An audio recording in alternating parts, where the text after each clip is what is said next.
तो हम श्री रामचरितमानस पढ़ें। जैसा कि हमने आपको अगली वीडियो में बताया था कि हम श्री रामचरितमानस में श्री नारद और श्री रामचंद्र जी का संवाद बतलाएंगे, तो हम आपको वहाँ तक के बताएंगे। फिर अगली वीडियो में संतों के लक्षण बतलाते हैं श्री रामचंद्र जी श्री नारद जी से, वो हम आपको बतलाएंगे बाद में अगली वीडियो में, ठीक है। तो हम आपको इस वीडियो में बताएंगे। रघुनाथ जी को अत्यंत प्रसन्न जानकर श्री नारद जी ने फिर कोमल वाणी से बोले, हे राम जी, हे रघुनाथ जी, सुनिए। अब आपने अपनी माया को प्रेरित करके मुझे मोहित किया था, तब मैं विवाह करना चाहता था।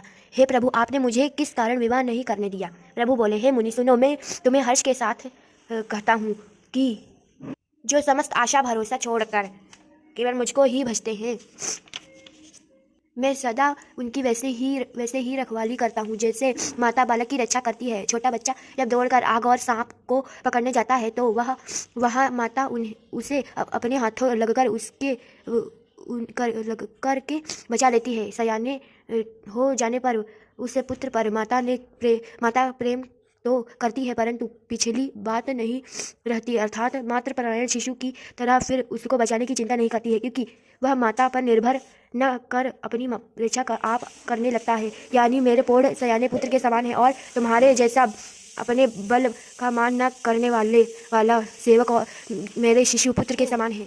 सेवकों को केवल मेरा ही बल रहता है, और उसे ज्ञानी को अपना बल रहता है, पर काम क्रोध रूपी शत्रु तो दोनों के लिए है। भक्त के शत्रु को मारने की जिम्मेवारी मुझ पर रहती है, क्योंकि वह मेरे परायण होकर मेरा ही बल मानता है, परंतु अपने बल को मानने वाले ज्ञानी के शत्रु का नाश करने की जिम्मेवारी मुझ पर नहीं है। ऐसा विचार कर पंडित जन बुद्धिमान लोग मुझको ही भजते हैं। वे ज्ञान पात्र होने पर भी भक्ति को नहीं छोड़ते। काम क्रोध लोभ और मद आदि मोह अज्ञान की प्रबल सेना है। इनमें माया रूपिणी माया की साक्षात मोटी स्त्री तो अत्यंत दारुण दुख देने वाली है। हे मुनि सुनो, पुराण वेद और संत कहते हैं कि मोह रूपी वन को विकसित करने के लिए स्त्री वसंत ऋतु के समान है। जब तक नियम रूपी संपूर्ण जल में स्थानों को स्त्री ग्रीष्म रूप होकर सर्वथा सोख लेती है। काम क्रोध मद और मत्सरदाह आदि मेढक है। इनको वर्षा ऋतु होकर हर्ष प्रदान करने वाली एकमात्र यही स्त्री है। बुरी वासनाएं कुमुदों के समूह हैं, उनको सदैव सुख देने वाली यह शरद ऋतु है। समस्त धर्म कमलों के झुंड हैं। यह नीच विषय जन सुख देने वाली स्त्री हिम ऋतु होकर उन्हें जला डालती है। फिर ममता रूपी जवास का समूह वन स्त्री रूपी शिशिर ऋतु को पाकर हरा भरा हो जाता है। पाप रूपी उल्लुओं के समूह के लिए यह स्त्री सुख देने वाली घोर अंधकारमयी रात्रि है। बुद्धि बल शील और सत्य ये सब मछलियां हैं, और उनको फंसा कर नष्ट करने के लिए स्त्री बंसी के समान है। चतुर पुरुष ऐसा कहते हैं। युवती स्त्री अवगुणों की मूल पीड़ा देने वाली और सब दुखों की खान है।